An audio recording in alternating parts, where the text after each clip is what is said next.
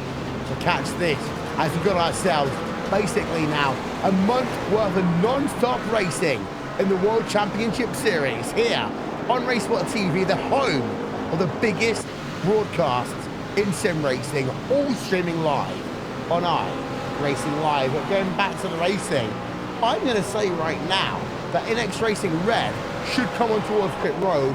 I would say, Jake, about now. Maybe. The issue that they have is they've not been able to close effectively onto the back of Jim Racing Black. Milko Melkula is doing a very, very good job of just holding the gaps between both vehicles here. And for Jack Sedgwick to come in now would mean that he would need himself about maybe a minute and a bit more. And that's about 1 lap around here. The moment that you start coming down in early is the moment you actually become lap traffic around here, Will. And when you do that, you lose time by having to let cars through who maybe might be on equal to ever so slightly slower pace than you. Granted, you don't have to let the car through if you are quicker than that car that's trying to get past you, but in NX Racing Red, it is a real gamble to come in at this stage because it does take a long time to really get those stops to work for you.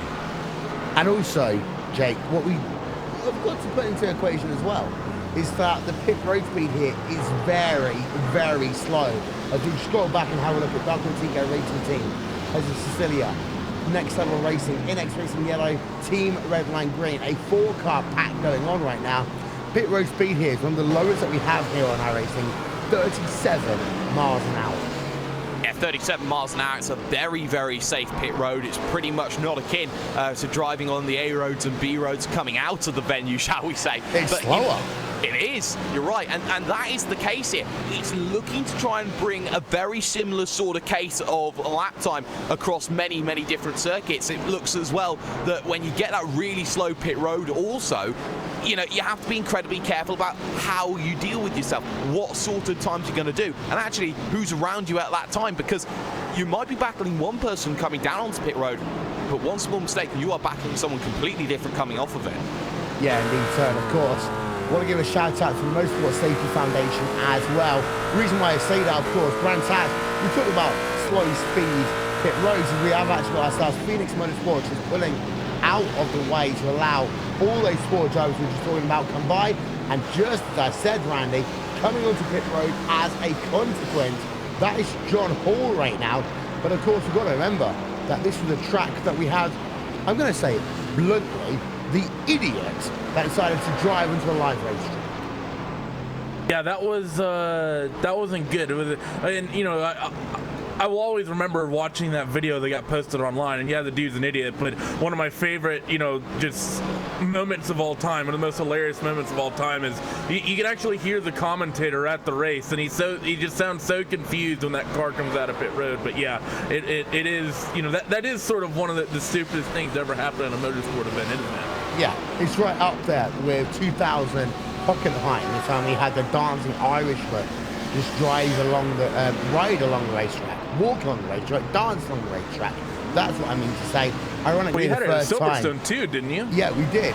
But of course, Hockenheim 2000, the first time that Rubens Kello ever won a motor race in Formula One. Phoenix Motorsports out and away, 41.1 was his stop. And you notice that's an extra 16 seconds shake that they spend on pit road. So there's our benchmark now for a driver in terms of pit stops here today. I still going to say, Coanda, if they want to win this motor race, they've got to be in the next 10 minutes. They've got to come onto a pit road before Corson Racing Orange if they want to win. Oh. Simply put, no. I think it's Really? the other way round. I think it's the other way round, Will. I think that if they stay out and set some purple lap times, I think they're actually waiting here, Will, behind Corsim Racing Orange, waiting for them to come in and really make it happen. I think that when it comes to about minute 45, they've not come in. Maybe then at minute 45, time to come in, time to put the pressure on. But if Corsim Racing Orange comes in first, Klaus Kvekas then gets the green light to set purple lap times and then make the jump on the road. Remember, they won't be changing tyres. That's the crucial fact of the matter.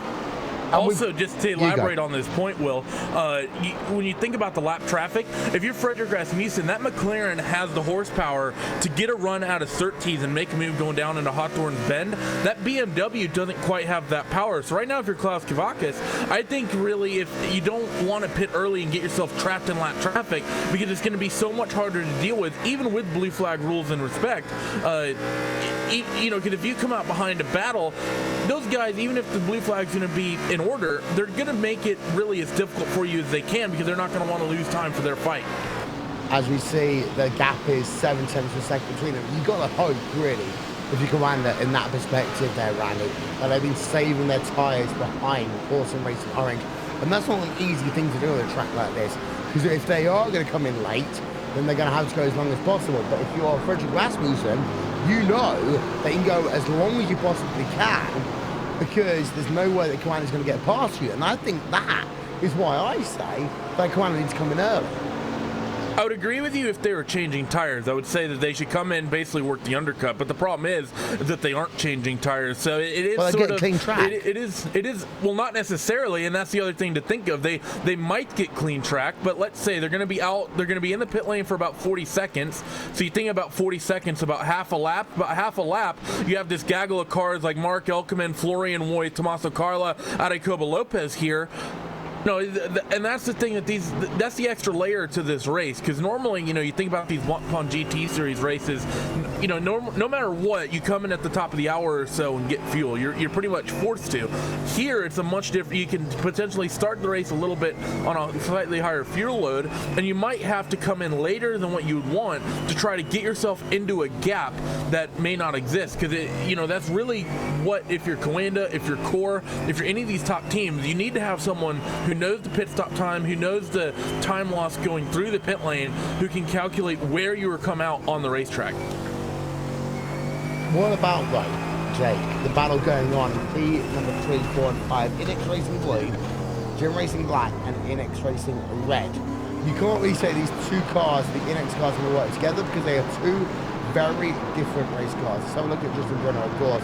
In a Mercedes, you've got yourself then a McLaren, and then you've got yourself an Audi going on right now. So very different race cars, very different styles, and actually pushing wide is the Inex Racing Blue car right now, and that is going to allow the Gym Racing Black car with that overspeed there to go down to the outside in towards Hawthorne's, decides to back out of it.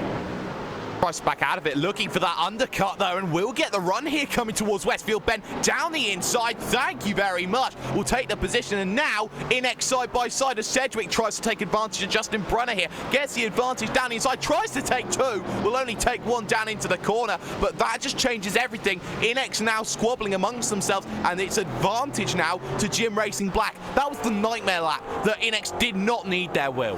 Yeah, we go back and forth then on the replay then of Inex Racing Blue.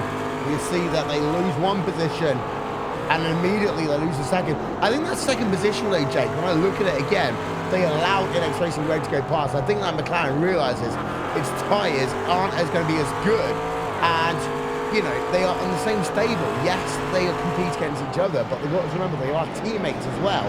I would say that maybe, just maybe, Inex Racing Blue realise that Inex Racing Red are going to have a better chance of getting past Jim Racing Black in this motor race. You have to also say that with a little bit of kayfabe, Will, because you look at the situation, there is no team orders in this series. If there is team orders, we know that penalties can be and will be applied through the racing series. I mean, talk about the iRacing World Championship. The moment that team orders were put into effect, with Ioli Pakala slowing down to let Gregor Hutu through, you know, Graham Carroll got caught out by the likes of, say, what had been going on, and Inex, throughout all of last year, were the prime users in this series of team orders. So in terms of that one, it didn't look like a team orders move to me, but it might have well have been technically a team order. Yeah, it's one of those things. It's like push wide in this one, just you know, make a bit of a. And that's the thing. It's like team orders and team orders are two different things. This isn't a Fernando is faster than you moment, but you've got to think as well that these teams like Inex Racing, they know they're on the back foot in the championship right now, Randy. And as a consequence of that, they know that they've got to work together to get the best result possible. And actually, you know, Inex Racing Blue are half a second behind. They haven't fallen back so far, but they don't seem to be right in the rear the same way that we see Inex Racing Red over that Jim Racing Black car. I actually don't necessarily think that that was a situation of just pure team orders. I think it was, you know, that that's a teammate coming up behind you, so you're obviously not going to block nearly as aggressively. I think that was just the fact that he was so slow off pace that it'd be silly to try to fight with Jack Sedgwick, and, you know, it's just better off, easier for both the team, and, you know, not really worth the risk of maybe seeing yourself get punted off the racetrack perhaps if the mistake came through. I don't think that was really a team order situation. I think it was just reading the situation, smart driving by Justin Brunner, knowing that he's probably going to lose out even if he did fight really hard. Just let your teammates slip through, easier in the long run, less risky, and you can just slot in behind. At the end of the day, he's only lost about a second worth of time, 2 spots, but we're still waiting for pit stop to cycle through, so that can come back to him easily. I do want to say one thing. Who let the number 3 car back on track? Because that car is really struggling right now. We don't go on board with it, and that is the Toronto Motorsport BES car. That seems to be struggling quite a bit right now here, Jake. And that, you can just see at the front end just how much damage there is to that race car. He's 10 laps down as things stands, Will, and I think he's looking to just try and bring it in front of the 75% marker to actually score some points here, and that's the key. It's what you see in endurance racing. Sometimes, you know, you get a car that's 55 laps down or something at Le Mans, and they still go out, and you think, why on earth are they going out? Why is there damage on the vehicle? The answer is A, to finish, B, to still get points, and that's what Golombek's thinking here. Get some points, even if it's just one measly point. Get some points. Is it ironic that I commentated my first ever race on iRacing with Marius Golombek, and now I'm saying about the fact that whether she should be on track or not? But there is Golombek.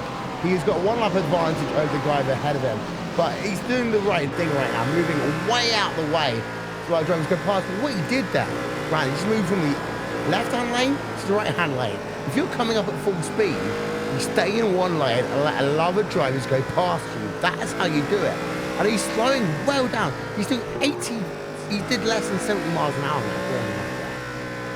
Yeah, that car is way off pace. You see right here, he just pulls to the side of the racetrack. Get off the cars track. Coming through, and there they go. So yeah, I mean, Marius, and that's smart. He just basically, he pulled right out of the way, wasn't anywhere near the racing line, and he basically just came to a stop. As damaged as that car is, it's well done. But I do say he is so far off pace that I wouldn't fret to see him get called back down on the pit lane. Honestly, I would park him right now because, I mean, he's not within 110% right now. In fact, let's have a look at his lap time. He's come past the line. And let's have a look to see what he's done.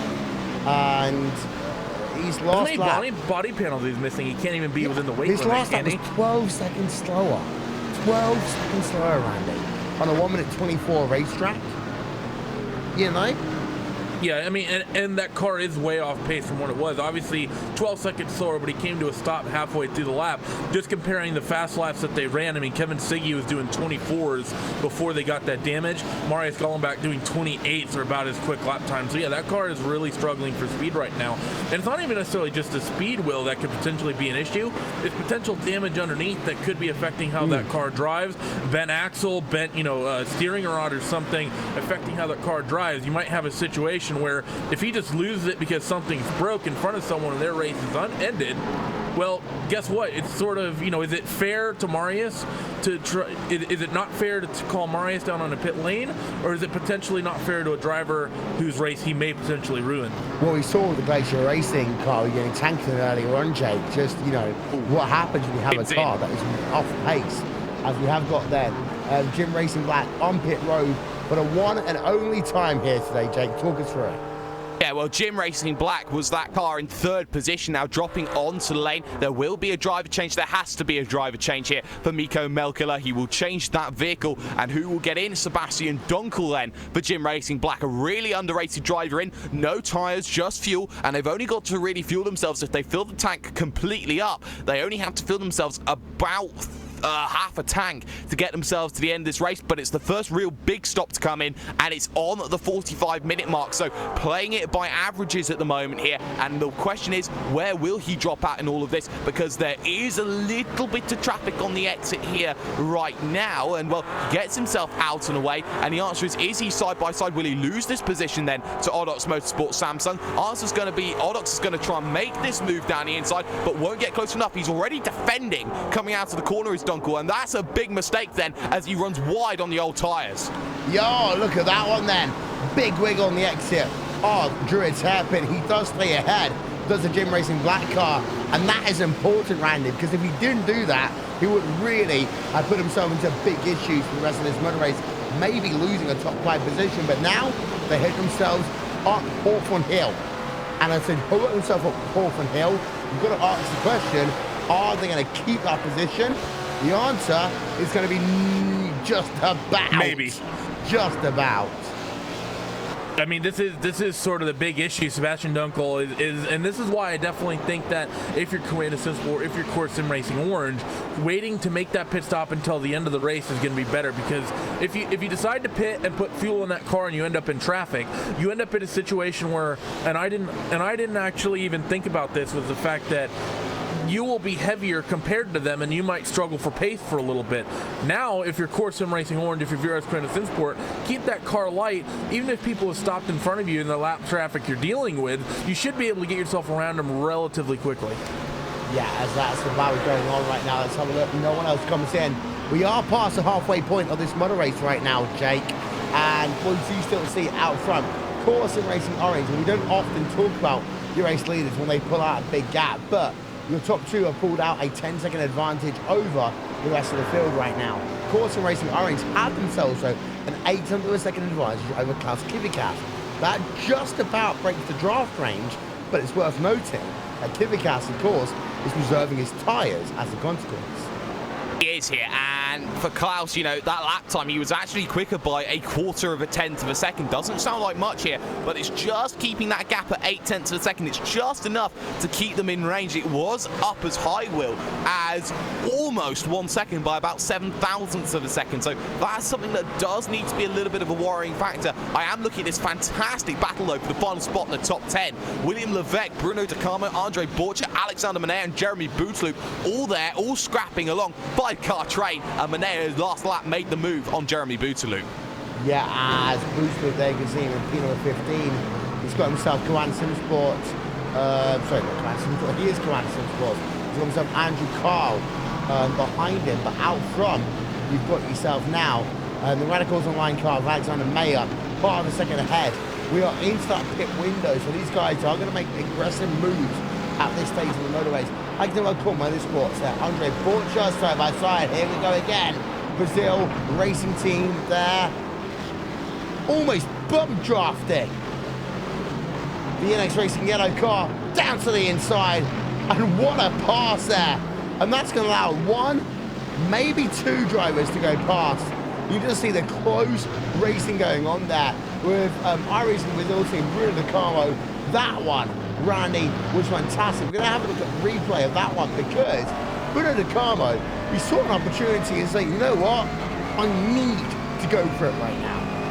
You have to make aggressive moves at this racetrack. William Levesque isn't out of the woods just yet. As coming down to the inside is the 66 machine of Andre Bocher. Radical's Steel Series car driven, looking to make the move up into one as well. And Vira's going to Synfor lurking. Oh, and William Levesque gets into the back of Bocher in turn one. That's actually the second time in 2 years we've seen Levesque have an incident down at corner number one last season.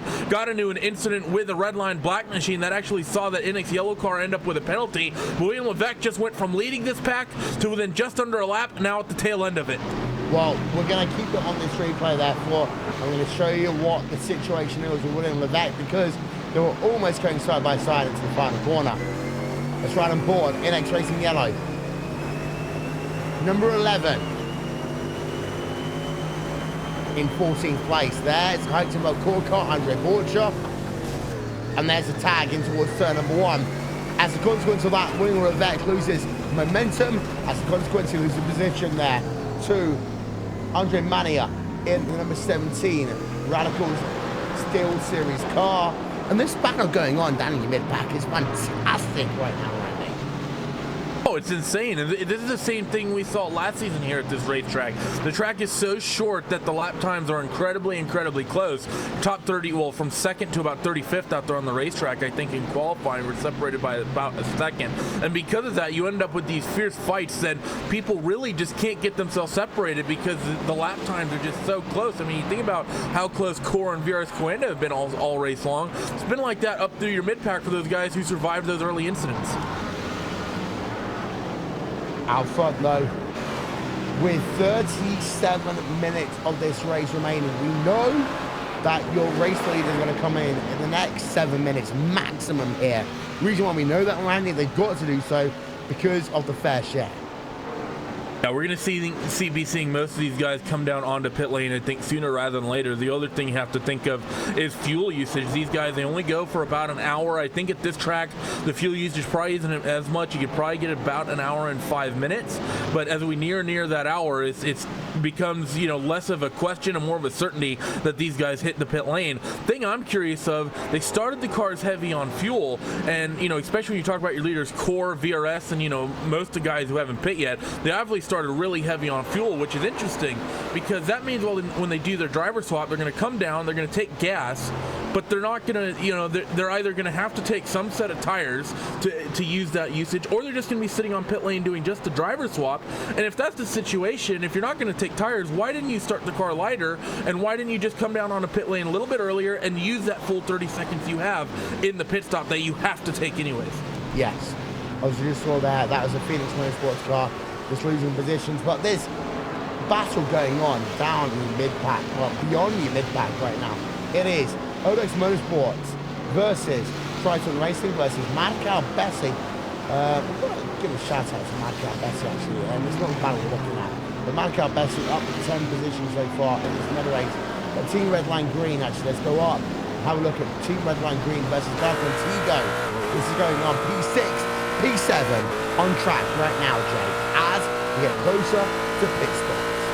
Yeah, and you can see Frank Shothos has just been sitting pretty, waiting behind. They've broken away from the 92 of Next Level Racing behind them. So for Frank Shothos, he's thinking P number 6, certainly an availability then against Jesus Cecilia. We know that Dark Antigo are quote-unquote weaker without Cecilia in the car in terms of pace. So that's something to keep an eye on. They're also weaker a little bit in terms of incidents if we looked at what happened last time out. They're both trying to chase down that Core Sim Racing Silver Machine. And for the moment, it's parity resumed as things stand. Through the final corner. Four Fawns. What am I talking about? Good part curve, you run past. Down straight away, down towards turn number 1. Paddock Hill Bend, they come once again. No one in your top 23 drivers have made a pit stop right now. Third driver to pit. Well, that is Jim racing Blancpain now. And the important thing to note here, Randy, is that he is still leading the train of Otis Motorsports PRT Crossmaster et al. Yeah, and that's great for him. He has completely clean track in front of him. First car he's going to actually would come across is John Oncala in the Iberica Racing Interactive car, but John Oncala is actually quicker right now due to likely being on the lighter fuel load. So for that reason, I mean, if you're Sebastian Dunkel, you know that you're going to have clean track until the pit stops start, and I'm still curious to see what's going to happen, because the fact that people have run for this long leads me to believe that we're going to see some sort of two-tire call, maybe. Maybe. Who knows? As we are now almost an hour into this motor race here on Racing TV and on iRacing Live, here are your top 8 then, bottom of your screen. Corson Racing Orange lead the way over Quantum Sports, NX Racing Red, NX Racing Blue. Corson Racing Silver, Dark Contigo, Team Redline Green, and Next Level Racing TTLR are your top 8 as it stands right now. You've got to argue though, here Randy, but the biggest surprise is the fact that you've got yourselves the fact Command Sim Sports are in second, haven't been able to make a move past. You knew that one, but NX Racing Red and NX Racing Blue are still in 15 seconds of the race leader. They have just sort of quietly lurked, haven't they? Just, towards, they've been in this top 5 battle really all race long, but they really haven't made anything, big with it. We saw these that second group kind of form, and after that... That's Frank Shothorst down the inside, and he's made a fantastic move there against the driver of Jesus Cecilia. One that has been really good. It's not over yet, though, for GT. Looking against McLaren here to the outside, tries Cecilia, but that won't work then for the moment. What a move from Frank Shothorst. Let's go to replay. Jake, what happened? Well, it was a dive down to the inside, and Jesus Cecilia thought that the gap wasn't there, but in the end the gap was, and well, it just seemed to me that Frank Shothorst saw an opportunity, and like the ultimate opportunist edge, he took it. Like the rated R, I'm not even going to say some stuff. But Frank Shothorst, though, that was a bold move, Jake. He has able to get the pass completed, but you did see that, the draft, what happened there from Jesus Cecilia, as they work themselves in towards Hawthorne. The good thing is, though, that for Team Redline Green, there's a P number 6. Now they've got to charge up to Corson Racing Silver, because last time by, they were quicker. And they were quicker after making a pass. So Freak is on the move right now. He's hit something, a bit of a just sweet spot, I think, with the fuel load in that car. I think the balance has really come into him. I mean, this Redline Green car has been charging through this field, started P19 up to 6th, and there's only been one car in front of them that has stopped. Frank Shothorst, let's have a look then on board of here in View Corners, Racebot TV, fan immersion coming right out.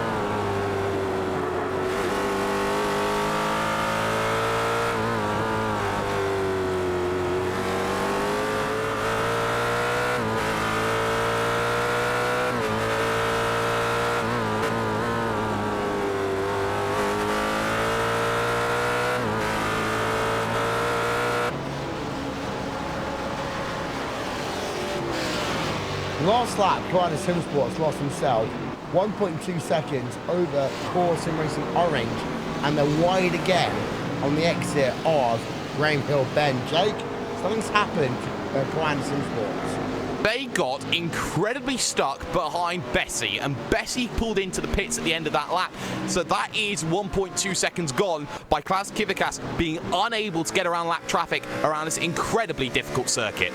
Yeah, I'm not going to be able to show you much of this, to be fair, unfortunately, because Bessie's having some moving issues, shall we say. But Bessie came on towards pit road. This is the thing about Command Sim Sports, they will never go for a half gap. They will never, as a team, try and find a way past, but they are now 2.7 seconds behind Corson Racing Orange. Caution Racing Orange, well, them are coming towards pit road right now, Randy, even, because it would be the best time for them to do so, but they don't. And I would say that they've now just lost an opportunity because they had 2.5 seconds plus. That's all they needed. Well, to be fair, Frederick is still stretching out the gap, and he just stretched 3 more Because of tenths Bessie. over Klaus that last lap. Well, no, because Bessie, I don't think Klaus would have lost 3 tenths through the last corner, maybe, but Bessie pit at the start of that lap. So, Core Silver, though, people starting to blink amongst their front runners. He comes in. I think I see a Mercedes. That's Josh Rogers of Next Level TTLR Red. He's coming down on a pit road. So, our front runners starting to blink. I think we should see everyone coming in within the next 1 to 2 laps. There is then Corsin Racing Silver, Yane Kuru behind the wheel of that machine. We've also got Next Level Racing. Jared Field still getting behind the wheel of that one. Don't forget, ladies and gentlemen, live timing and scoring is available. Racing.tv /timing, Jake.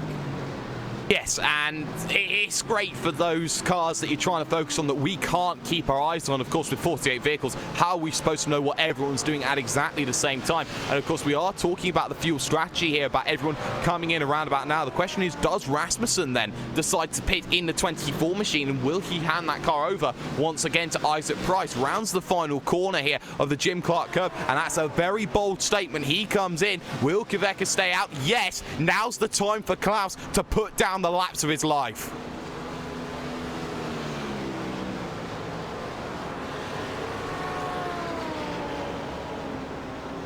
There's Rasmussen on towards pit road then. Good in for the Corsin Racing car. Of course, they're looking to go 2 wins in a row in this series. Isaac Price goes in behind the wheel of that car. We go on board then with Isaac Price for a moment. He won't be out for another 10 seconds or so. You see a lot of other drivers coming out of pit road. What we want to see is the traffic. Out and away he goes. Not the best stop ever, but I will say you one thing, that he's got himself a good window of about 5 seconds to get for sim racing, and that right now in this race, Jake, is important because those 5 seconds are everything. Oh, it's more than that. It's everything and a little bit more. They've got a gap to the car ahead, a gap to the car behind. They are in the proverbial clean air here. They have the ability to get away where other drivers do not have such an ability. You look at Donkel, look how much he struggled on it. Question is, will Kvyat now come in?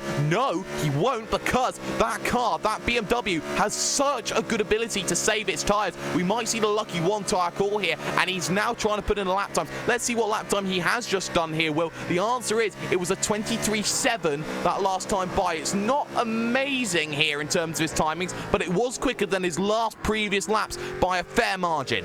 Yeah, last time by he did a 23.7.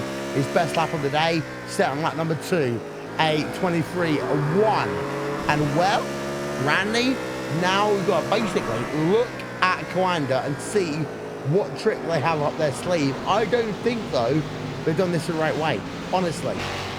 I think it's the only road, by the way. I think it's the only way they can do it. I think they lost so much time behind that lap car of Bessie that right now Klaus has to go out there and he has to try to work the lighter advantage with the fuel load. He obviously saved a bit of fuel behind Frederick over the course of this first stint. I think if he can stretch an extra lap or 2, maybe he can be 2 to 3 tenths quicker than Frederick due to the fuel loads. Try to work that the best that he can and try to close the gap if he can.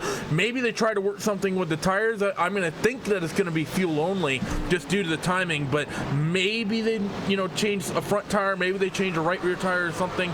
It's going to be interesting to see. Let's see if he comes down on a pit road this time into Clark Curve now for the 46th time for them. And on a pit road comes that number 1 machine of Klaus Kvyat. Yeah, as we saw, Alexander Voss came towards pit road, balanced P number 10 for the moment. We also saw ourselves Bonahua House got himself past Alexia Loma, but look how close these two are together as they head themselves out of Surtees down towards Hawthorne Corner, and actually there's another really class happening there. So let's go back and have a look then at Rens Brokeman now behind the wheel of that machine. In my opinion, he's going to lose this race lead to Isaac Price. A lot of traffic for Isaac Price though, Will, as you see here. Isaac Price rounds himself onto the front straight. Where is that driver though coming out? The answer is nowhere. He finally gets out of his box, but there you can see going straight through there was that driver of Isaac Price. That is detrimental, but Isaac Price has 3 cars to lap now in a very 4 cars to lap now in a very short space of time, and that is not going to be helpful. He's already being held up. Yeah, and the thing is that's worth noting is that we saw that Corson Racing Orange. Look at that gap, 3.1. It was 2.6 earlier on. Corson Racing Orange have made up time in this pit stop, but in the region of about 7 tenths of a second here, Randy. That's all they needed to do, and that's the thing. Ever since the fact that Q1 Sim Sports throttled off overlap traffic, it was always going to be Corson Racing's race to lose again. Yeah, I think you're right. I think, you know, that lap car, unfortunately, I think really ruined Blancpain Sim Sports' chance at, you know, fighting with Core here potentially for the win. Granted, we still have some lap traffic out in front. We have Triton, Iberica, and Team Redline Black who are out in front of Core right now that they have to try to work themselves through. That might, you know, I don't want to say that they should hold them up, but if they did, it would make the fight a lot more interesting from our perspective. But of course, with the blue flag rules being in effect, even though these guys are fighting for position, they do to a certain extent have to get out of the way for Isaac. Question is going to be how quickly Isaac catches him, but you are right. I mean, after the incident with the lap car, I think, you know, that was sort of Coanda's day done to a certain extent. The Glacier's slow out of 1. Yeah, as Radicals Online, Zach Thomas now behind the wheel of the Radicals Online machine. They are out of and away. Matt Backham behind the wheel of the number 18 machine. Let's have a look on board of him.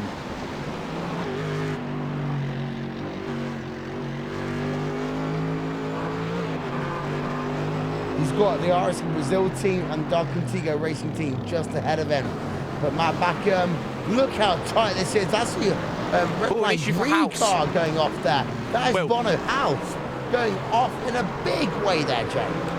Yeah, and that's out of Paddock Hill Bend. You can see he just got a huge slide coming out, a snap oversteer for Bono House, and those are margins that really do cost teams, and they were running net 4th at the time, and that is pretty much game over Bono House and Team Redline Green. If there was any chance of them getting a result or even a shot at the championship, it's now gone because Black, or Team Redline Black, shall we say, are also 2 laps down. Yeah, we've got to find the car up on our telemetry screen here. This might take a while. But Team Redline, I mean, there we are. Having a look at them right now. Team Redline Black is going to hook behind the wheel of them. But it's actually the green car that had the incident. And well, they just Jake, they just lost it. They just did, but actually, you know, it's not too bad. Look at the race lead, though. For 2 laps, though, you look at the likes of Isaac Price. He's been stuck behind Mark-Anne Skripczak there in the Triton Racing Machine. Look at that gap now. It's back down within a second and a half. He's now gone and lost it, but now the question is, will Triton hold up the team of Virus Coanda Simsport? That's the question here. Still's got to get past Andrea Perez of the Iberica Racing BenQ. Still got to get past the limping Marius Gollenbeck as well of Torrent Motorsports. This race is not over, and it has been brought right back into equation. It's not. We're going to step aside for just 2 minutes here on Racesport TV and iRacing Live. And back for more after this. We'll take you Racesport Live TV side by side.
7/10 last lap went to Ren.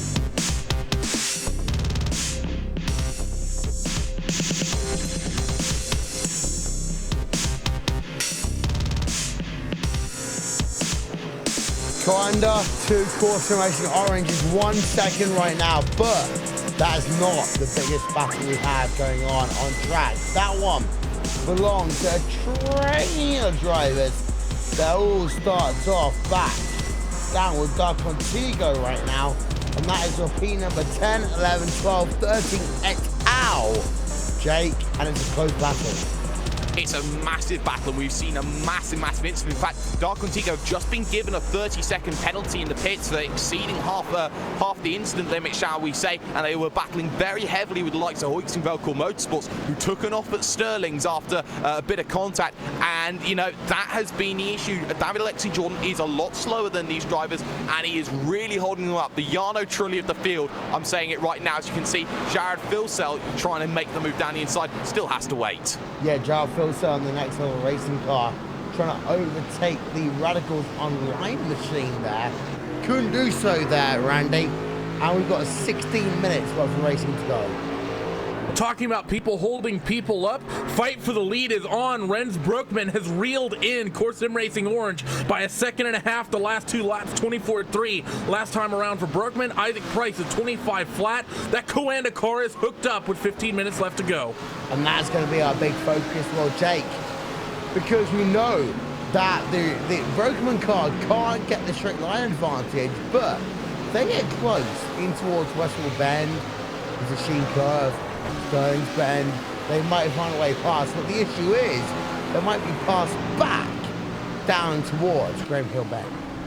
Yeah, they might here, and that is the issue that they've got, is they don't have the straight line speed, but they have the ability in the corners to really get that going. And well, now it's McLaren versus BMW. It's parity resumed again, and you can see Isaac Price running wide out to the corner. Here comes Broekman. He now goes to the outside to try and make it happen, but you're not going to get it down into Sheen Curve. He is all over the back wheel, and this is the one he goes for the dummy, and again has to back out of it. This is fantastic. Rens Broekman then looking for the race lead here. You saw fantastic action last night on Race Button Race Night, but still, this is fantastic. Rens Broekman then looking for the race lead over Isaac Price right now, and well, Broekman has a speed advantage down to the inside, tagging down to the inside for the race lead, and it's going to be Rens Broekman moving himself to the point for the moment here as they come side by side in towards Druids Hairpin. Rens Broekman leads this motor race track. Hey, yes, oh, what a move though, you have to say, that we just seen. Now, Rens Broekman, half a little bit of contact, and the question will be, was that enough to deter Isaac Price from turning into the corner? He was really pinched on the outside, and it's those margins that, you know, on a different day, Will, that ends in an incident. Today, though, it ends in Rens Broekman leading this race and now trying to break away from Isaac Price in a car which doesn't like this circuit as much as that BMW does. Yeah, we're having a look on board the replay then for Rens Broekman. VOS Commander Sim Sports #1 machine. Here's the replay. Racesport TV, fan immersion.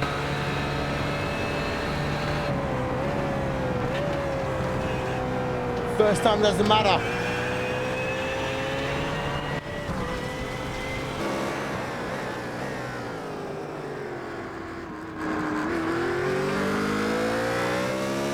The second time does. And well, Jake, I mean, that is fantastic to see there.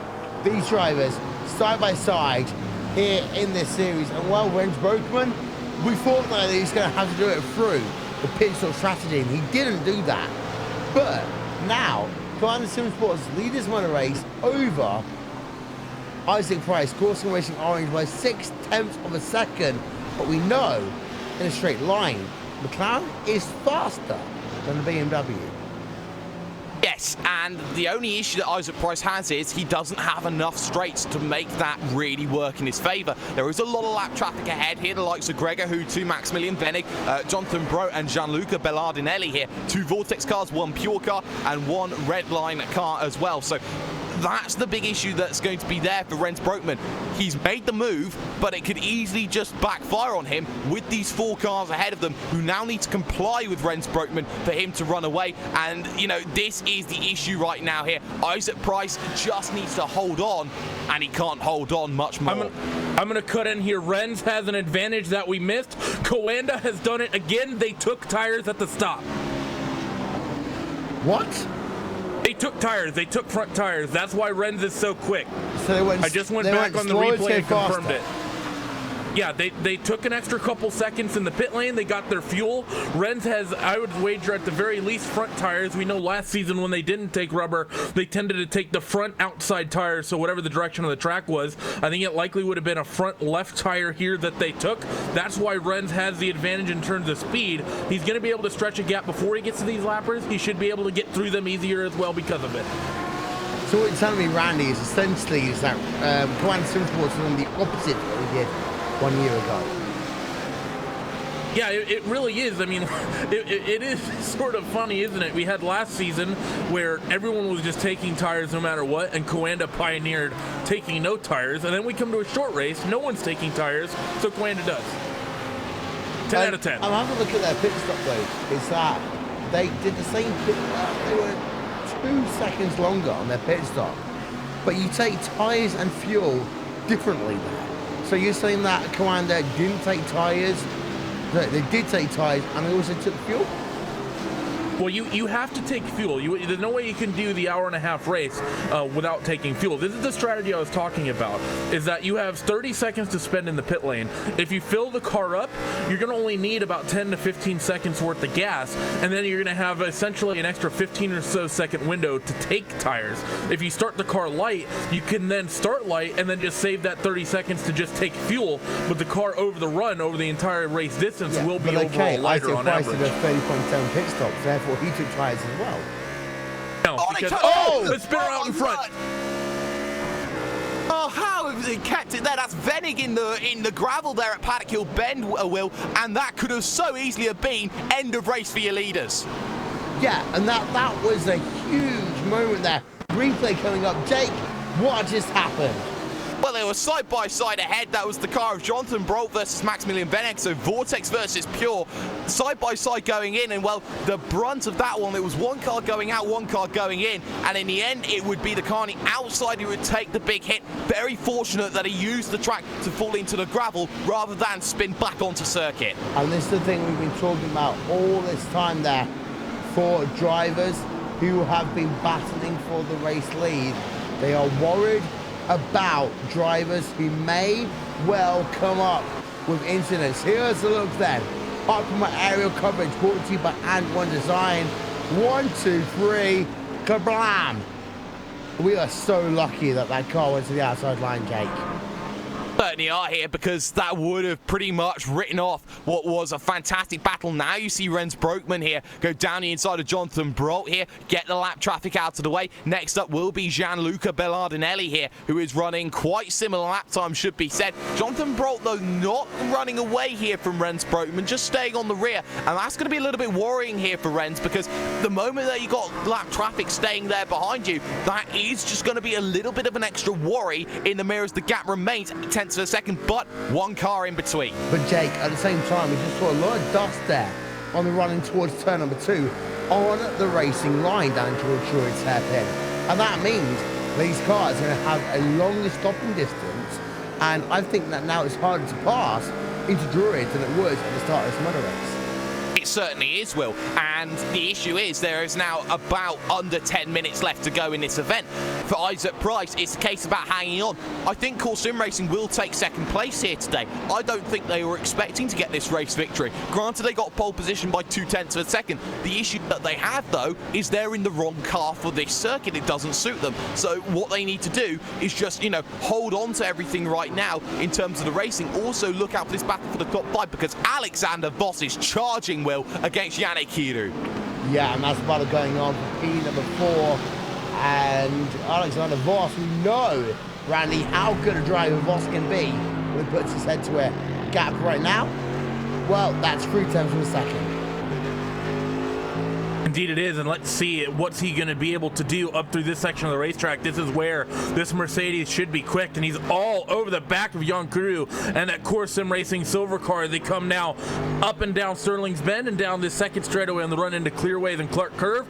Feigns to the right-hand side, nowhere near close enough to make the move yet, but wouldn't that be heartbreak for Core to be as dominant they have? Actually, we have a car slow and spun on the exit of the final corner. That's Javier Stella, and that's a very awkward part of the racetrack to end up at. Oh, down to the inside there. Looks Alexander Voss. He can't get it the first time around. Now, has he got momentum in towards Druids? The answer is going to be no. Jake, he really used the opportunity far too early there. Alexander Voss over Core Sim Racing Silvers. Yanakaru, his next opportunity is up Hawthorne's Hill. It is, and why wasn't Alexander Voss in the car to begin with over Kei Kashume? Because he is running at a rate of knots. We talked about earlier on in the event, Will, about how they were outside the top 10. Now they're fighting for a top 5, and their championship is back on here. They can still get something out of it. Although it's a long shot, they are still in it compared to VRS Commander. If they can get themselves this top 5, they still keep themselves in with a shout, albeit a long shout here in terms of the racing going on. Again, looking through Westfield Bend, but again, stuck behind, waiting for another chance to make it happen. I would argue right now, though, Jake, that Core knows they've got 2 positions to make, 2 places even, to make this up, as we've got ourselves 5 laps to go at the line. And Core Motorsports, well, they've got to find a way of getting it out of Westfield Bend into Washington Curve. Simple as that.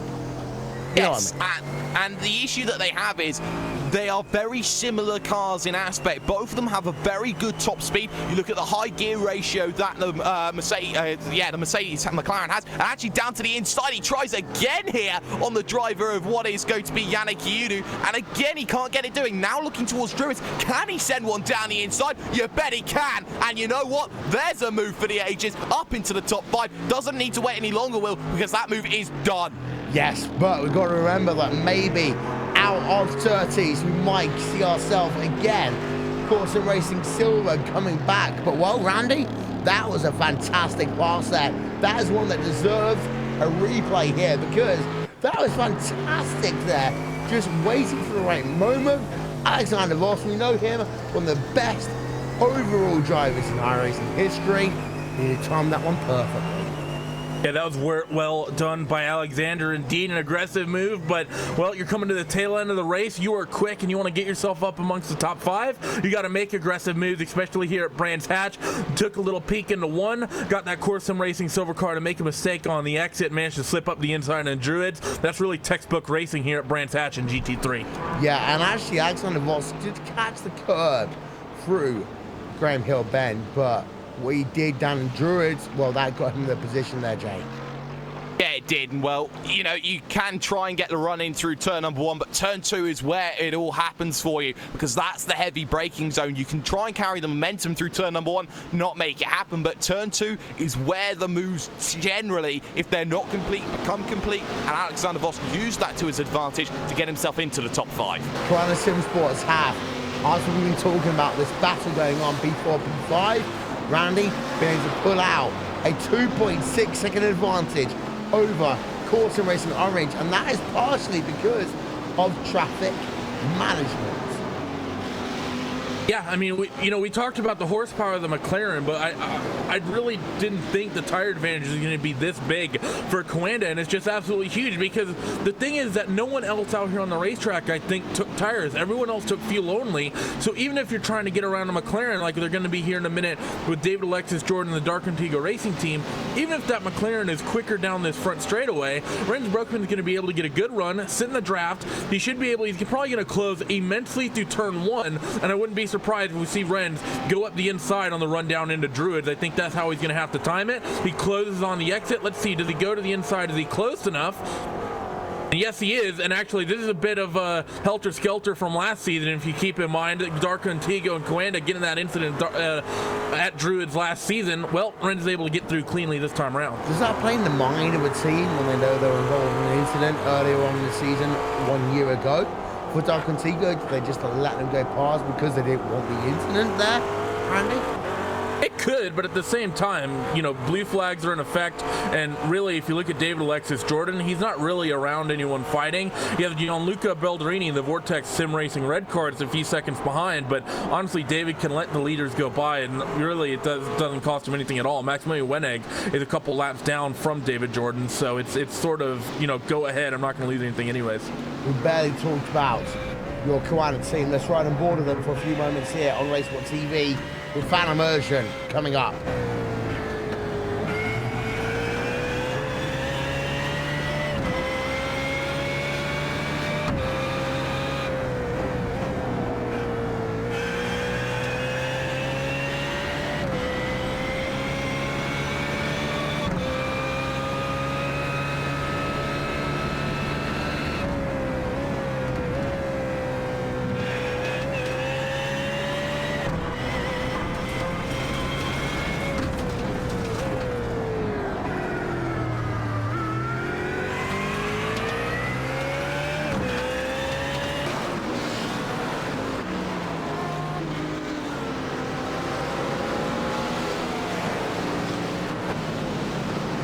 Once again with Jake, with 2 to go, again, Koala Sim Sports finding the way to get the job done.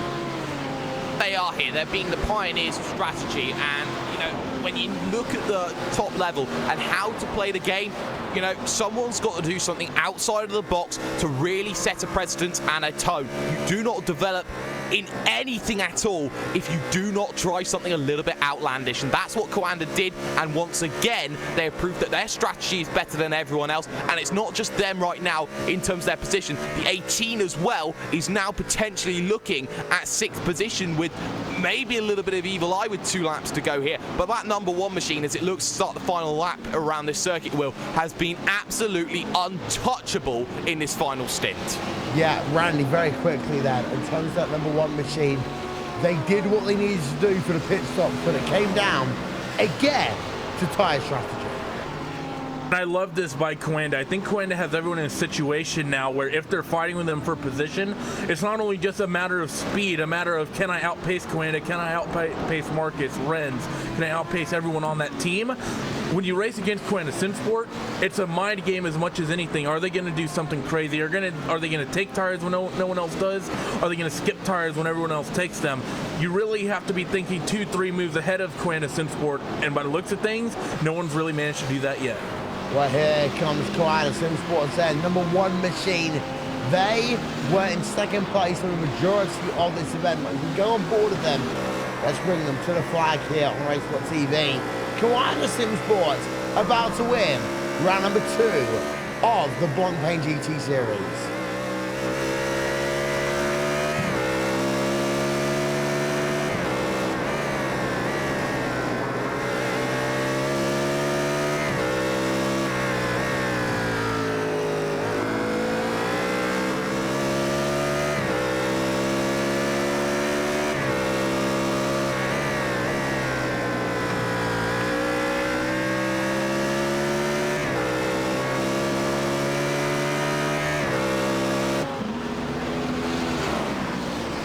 They've done it. Koala Sim Sports win round number 2 of the championship here on Racesport TV. Round number 2 of the Blancpain GT Series. Core Sim Racing Orange come home in 2nd place. Yoni Tamala's NX Racing Red can only manage 3rd, Jake. Yeah, they can, but it's been a very quiet day from the NX drivers who have done very well to get 3rd and 4th. Kiru will hold off then the Koanda Sim Sport 18 Matt back in for 6th and 7th with Hoytsvelkel Motorsports 5th. But what a fantastic race it has been for strategy, for drama, for incident. You know, it's been fantastic to see how everyone's been doing. And although we have seen a few incidents and crashes, well, sometimes you have to argue, is that what racing sometimes throws up? And, you know, sometimes it does. And the biggest one happened about 30 minutes into this motor race, and that's the thing, Jake, is that some of these drivers may well have got themselves a top 15 finish, but qualified well, finished well. Certainly is, and you have to remember the at-fault penalty system is in place as well, so if anyone's been involved in an incident, that may come back to haunt a few drivers when all is said and done. They may have to start from the back of the grid here or there if they've been involved. So when you get right down to it, yes, some drivers may have a top 15, but how much of that actually does affect the next race in 1 week's time? That's another thing to remember here, Will. It's only a 1 week gap between events. It's such a short turnover for these drivers. Practice is going to be essential. And a 1 week gap, actually, Randy, is something we've never seen before. We'll talk about that one in a few moments' time here on Race.tv as we head ourselves into our post-race show. But here are your race results. Coanda Simsports winning out then by just under 4 seconds over Corsim Racing Orange. Corsim Racing Orange, of course, won the race at the first round of the championship at Monza. Fast up of the day, also set by Renz Brokeman. Inex Racing Red, they come home in third place here today. Their teammates, Inex Racing Blue, they are in fourth. Hikes World Court Motorsports in fifth. Corsim Racing Silver, sixth. Coanda Simsports number 18 Machine in seventh. Gym Racing Black, Next Level Racing, ninth. And then iRacing Blue ran out your top 10. Randy, what's your thoughts before I head ourselves over to commercials? These interviews are going to be really interesting because I think Core Sim Racing were likely feeling relatively strong when they came into the pit stops, and then Coanda comes out of the pits. They see that they somehow stretched 0.7 of a second on Coanda. They're like, yeah, we got this in the bag. And then Renz just went God mode and managed to come away with the win. I think I'm interested to see what the Coanda guys did, how they planned it, and what they're thinking going into Silverstone next week, where they pioneer the tire strategy. Well, there's the results then up on your screen for you. We will step aside for one brief moment here on Race.tv and on iRacing Live. And when we come back, it's interview time with the drivers.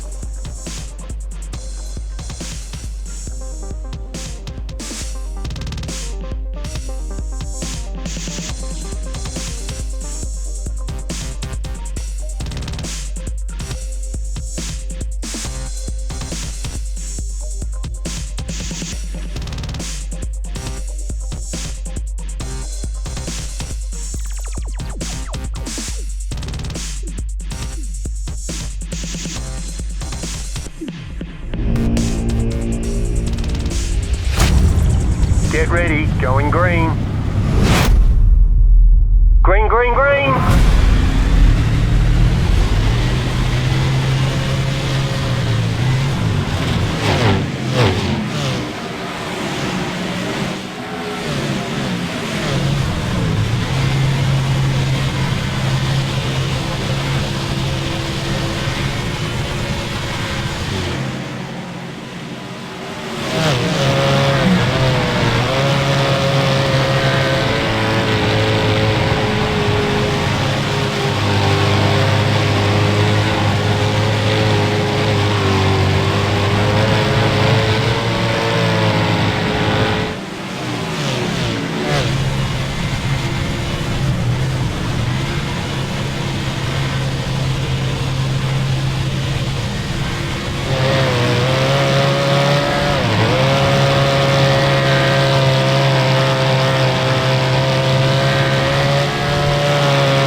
iRacing.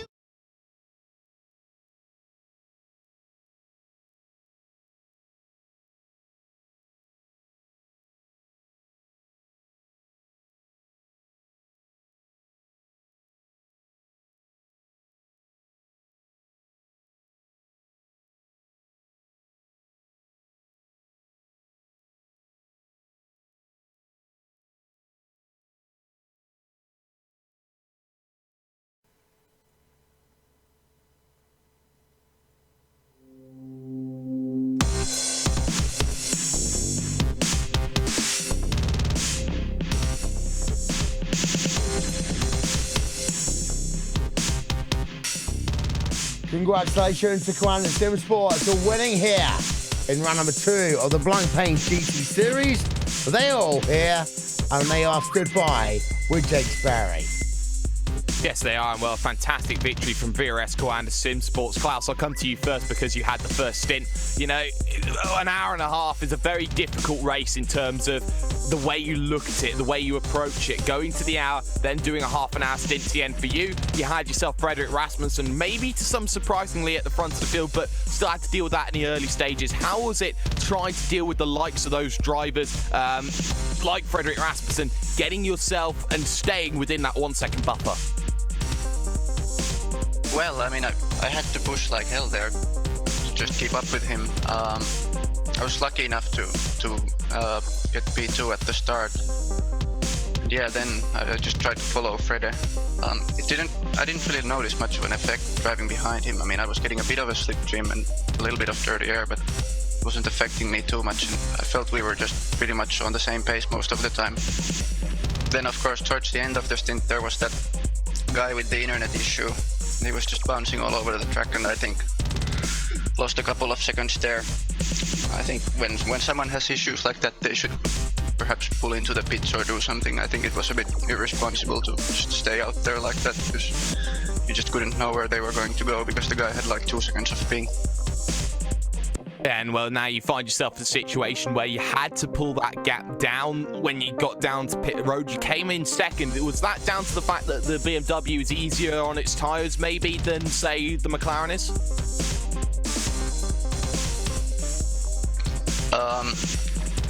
I mean, when I pitted, the gap was like 3 seconds and it was like 3 after the stop, but then we started gaining on them. We think it's because of a difference in the strategy. It seemed like they didn't take any tires and we took, let's say, some tires. Well, Renz, we're going to come over to you now because you were the driver trying to bring that car home. 3 second gap to close down on Isaac Price is always going to be a mean feat, but managed to pull it down at a rate of about 0.6 of a second a lap. Just talk us through your strategy there because it was radical from what we could tell. Yeah, well, like Klaus mentioned, when we came out of the pit, I think the gap was about 3 seconds. Closed a lot of that down because I think Isaac was stuck in traffic, which helped me a bit. And I think the base difference simply was because we indeed had some fresh rubber, and I don't think the core car had. So. I mean, talk to us about the pass as well, because a little bit of contact between the two. You got yourself down the inside, but fortunately enough for you, the move that won you the race. Well, as far as I'm aware, there was no contact, but maybe so light that I didn't feel it. But I actually didn't expect. I didn't really plan to make the pass there. I was basically just trying to pressure him a bit, and not sure if he made a mistake or he actually just let the door open, but wasn't necessarily planned there. Wasn't planned at all, and of course, you know, for the pair of you two next time out, it's a 1 week break, it's Silverstone, of course it's the circuit you won in last season. Are you hoping that the strategy game comes into play again and you think that you're going to be on pace to maybe record back-to-back victories? Well, we certainly hope so, but we have to say that the McLaren is surprisingly fast around here, so probably will be surprisingly fast next week as well. So it's going to be hard work to try to beat them, but we certainly try. Certainly try indeed. Well, of course, you do come home in first position, so shout-outs, who gets it done for you then? Well, thanks to our partners, of course, Virtual Racing School, Heusingveld Engineering, SimQuip, Android Design, Joe Real Timing, and of course you guys at RaceSpot.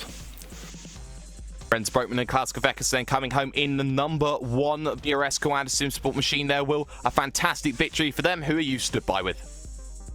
Well, stood by was the team that came home in second place, and they are not going to be as happy before we talk to them.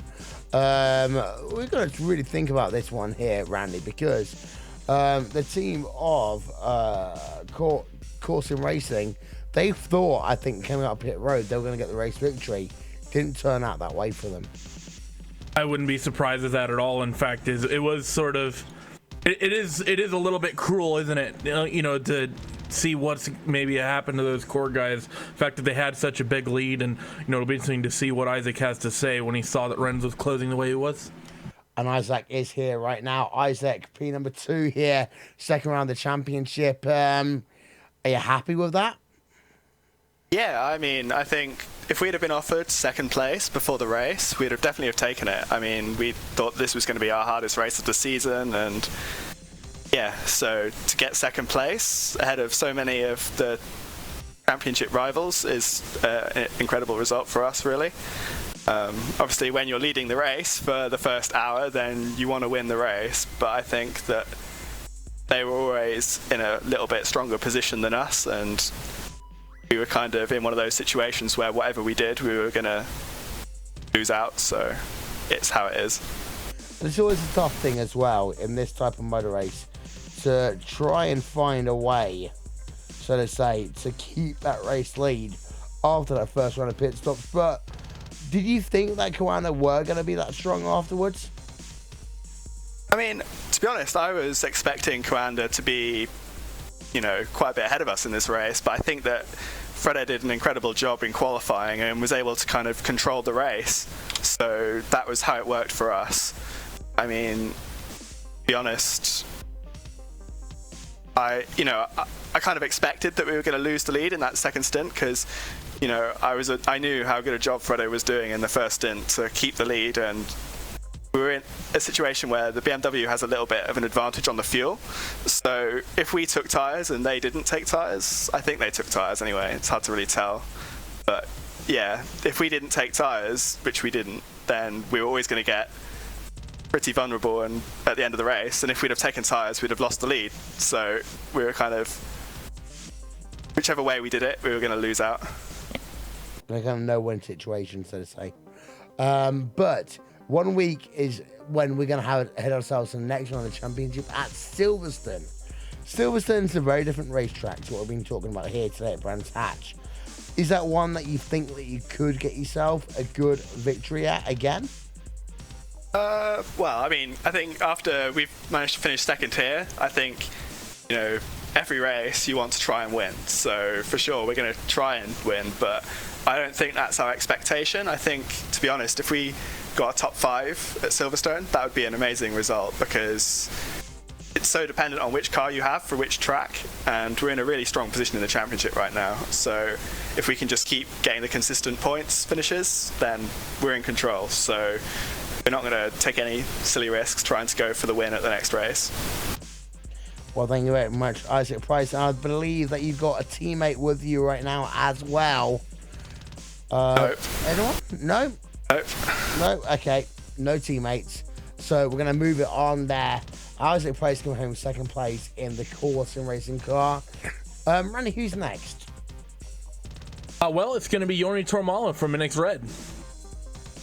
So, Yoni, good strong run from you guys. Managed your way to come away with a good third place finish. How was that Mercedes out there today? I think it was pretty good. I don't really know because I didn't do the first stint, but it felt amazingly good on the second stint, even without taking tires. But yeah, happy with the P3. And that's a bit of a shakeup from what we saw last season. I mean, last season we saw typically really the BMW was the best car when it came to double stinting the tires. The Audi, you could make it work, but it's a little bit more hit or miss. The rest of the cars, I think the McLaren, the Mercedes, they just didn't play nice enough with the tires. Do you think that's going to make you more competitive, say, next week at Silverstone, if you can maybe work a double stint the way we saw Coanda do it last year? Maybe. We'll see. I don't know.